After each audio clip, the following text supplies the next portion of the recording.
Assalamualaikum warahmatullahi wabarakatuh. Hari ini ada berita yang sangat menarik, di mana Bupati eh, Aceh Timur, Bapak Iskandar Al-Falaki, menyatakan bahwa barang siapa penemu kitab Idarahul Haq yang asli dan bisa dibuktikan secara otentik keasliannya, saya akan berikan hadiah 100 juta rupiah secara cuma-cuma.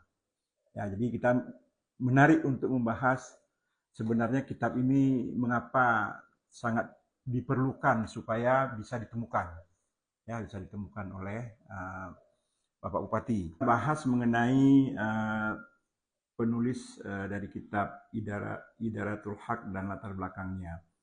Dapat kami katakan di sini bahwasanya kitab Idarul Haq fil Mamlakatil Perla ditulis oleh Syekh Ishaq Makarani Al-Fasi yang juga disebut sebagai Abu Ishaq Al-Makarani Sulaiman Al-Fasi. Nama Al-Fasi atau Al-Faisi itu merujuk atau menunjuk kepada daerah asalnya, ya, daerah asalnya yaitu dari Pasai, ya, dari Pasai. Sehingga ia diyakini sebagai salah satu ulama dan juga sejarawan Aceh, meski detail biografi Syekh Ishaq Makarani ini tidak banyak tercatat dalam sumber modern. Ia lebih dikenal sebagai ulama yang menulis dokumen sejarah penting tentang Kesultanan Perlak. Kitab ini juga disebut sebagai dokumen tetua mengenai kerajaan Islam Perlak. Sehingga penulisnya dipandang sebagai perawi sejarah awal Islam di Aceh. Dalam beberapa literatur lokal, Syekh Ishaq Makarani Al-Fasi ini digambarkan sebagai ulama dayah atau pesantren Aceh yang merekam silsilah dan peristiwa kerajaan Perlak pada masa lampau. Ringkasan daripada kitab ini atau fokus dari pembahasan kitab ini yaitu tentang sejarah berdirinya dan perkembangan kerajaan Islam Perlak di Aceh Timur. Ya, menurut sumber ini diyakini bahwa sebenarnya yang menjadi kerajaan yang pertama itu, kerajaan Islam pertama itu di Nusantara, di Asia Tenggara malah, kalau menurut kitab ini adalah jatuh kepada kerajaan Islam Perlak di Aceh Timur. Yang oleh sebagian sejarawan dianggap sebagai kerajaan Islam pertama di Nusantara. Isi kitab ini menguraikan bagaimana Islam masuk ke wilayah Perlak sekitar abad ke-8 Masehi. Ya, sekitar abad 8 Masehi. Artinya nih setelah mungkin lebih kurang sekitar 200 tahun setelah Rasulullah SAW menyebarkan Islam di Mekah dan Madinah. Diceritakan tentang kedatangan rombongan dakwah dari Timur Tengah yang dikenal dengan sebagai rombongan Nahkoda Khalifah. Ya, Nahkoda Khalifah sekitar tahun 800 Masehi atau 173 Hijrah. Jadi itu 173 Hijrah itu sejak Rasulullah hijrah ke Madinah, kerajaan Perlak ini sudah dimasukkan para pendakwah, ya, yang menyamar ketika itu sebagai seorang atau sebagai rombongan pedagang, ya, sebagai rombongan pedagang. Sebuah kapal yang besar yang bermuatan lebih kurang hampir 100 orang dai dari Arab, ya, dari Arab, Persia, Palestina dan India yang singgah di pelabuhan Perlak dengan menyamar sebagai seorang pedagang, dan rombongan Mubali ini diterima oleh penguasa lokal saat itu, yaitu Merah Sahir Nui, dan berhasil mengislamkannya, ya, mengislamkan kerajaan tersebut.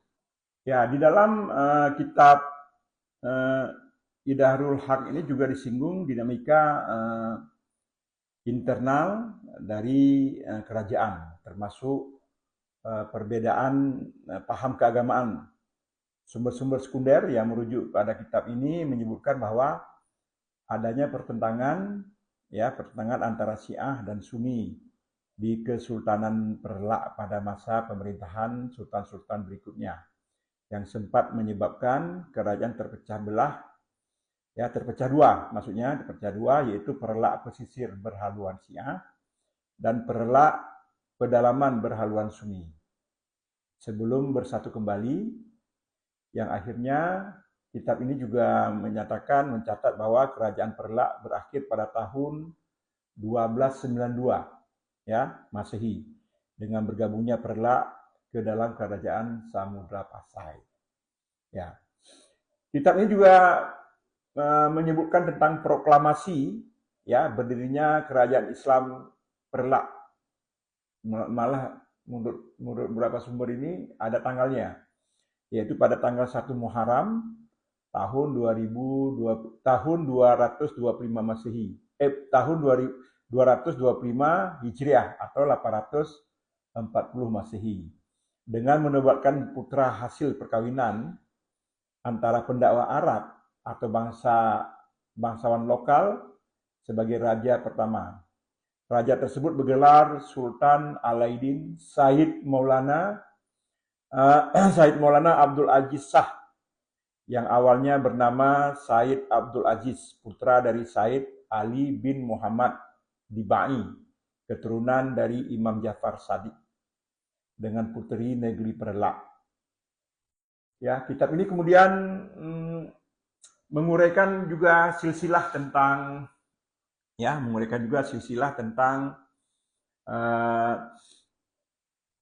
raja-raja Perlak yang selanjutnya, dan berhubung genealogi mereka dengan para keturunan Arab. Ya, dalam hal ini Ahlul Bait Nabi. Misalnya setelah Sultan Abdul Aziz Shah pada tahun 840 sampai dengan 884 Masehi, tercatat beberapa sultan yang berikutnya dari dinasti Said, sehingga penggantian dinasti lokal. Dan inti pembahasan juga dari Idarul Haq ini menegaskan bahwa kedudukan Perlak sebagai kerajaan Islam yang pertama. Ini yang menjadi penting daripada kitab ini.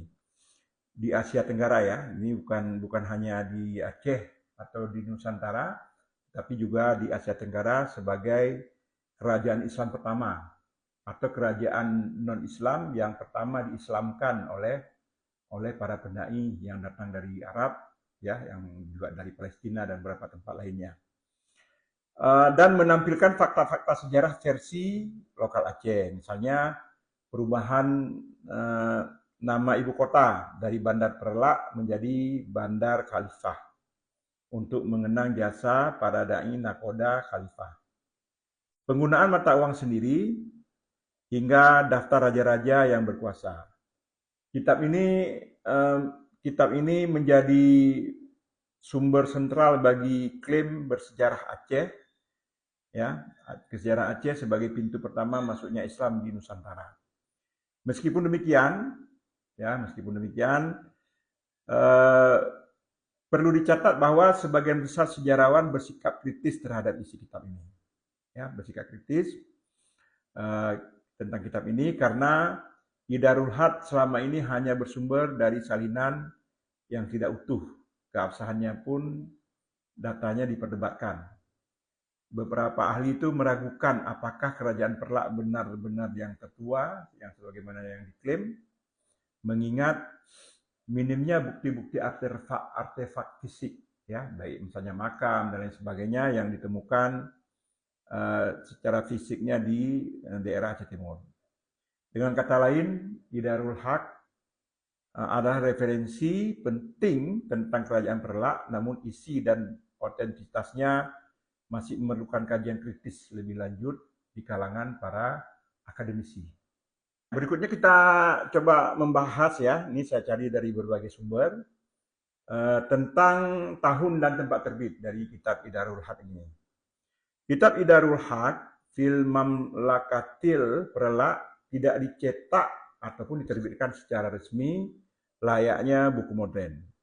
Ia berbentuk naskah manuskrip, ya, naskah manuskrip kuno, sehingga tahun dan tempat penulisannya tidak terdokumentasikan secara pasti.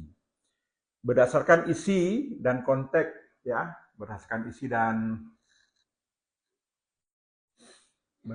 dan konteks, para ahli ditulis pada masa kerajaan Perlak atau tak lama setelah, ya, kemungkinan antara abad ke-9 hingga abad ke-13 Masehi. Penulisnya yaitu Syekh Ishaq Makarani Al-Fasi, ya, kemungkinan menyusun kitab ini di wilayah Aceh, terutama di Perlak, ataupun mungkin juga kemungkinannya juga ditulis di Pasai pada era kekuasaan Islam di awal di sana. Adapun publikasi modern yang memuat isi Idarul Haq baru muncul jauh hari kemudian. Ya, salah satunya tokoh yang mengungkapkan keberadaan kitab ini adalah Profesor Ali Hashimi. Ya, Profesor Ali Hashimi, seorang sejarawan Aceh yang sangat terkemuka.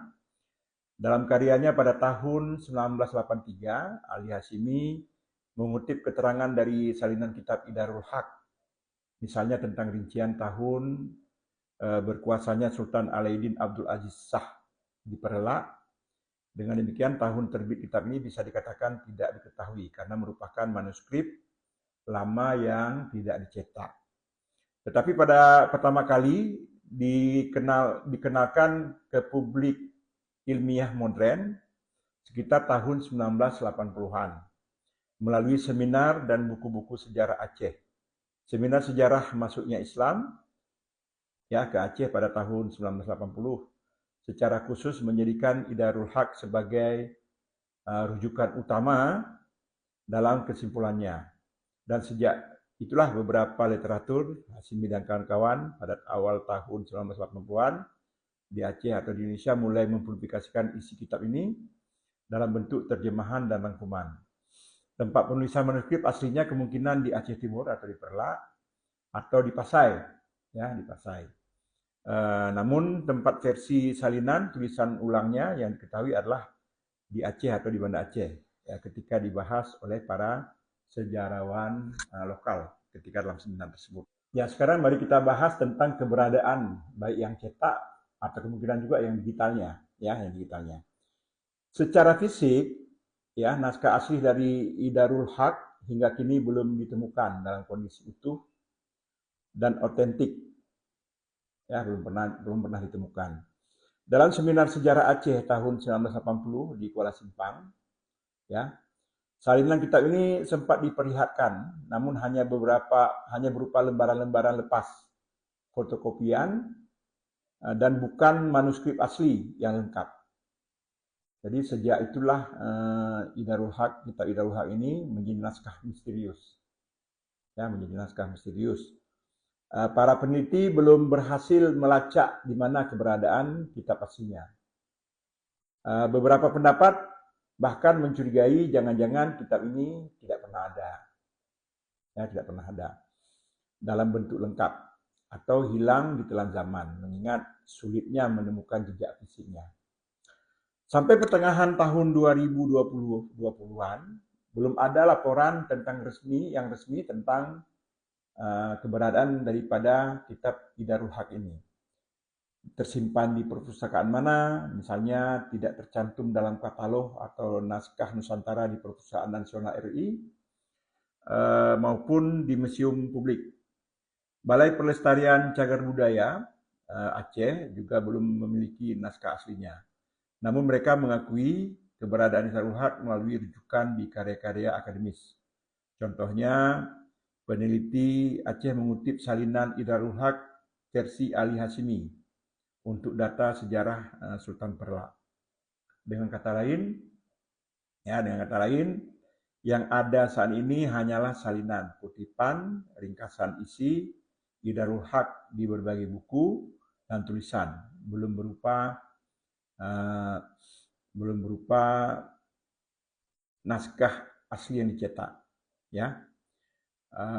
Demikian pula versi digitalnya, ya, dari kitab ini juga tidak tersedia untuk umum.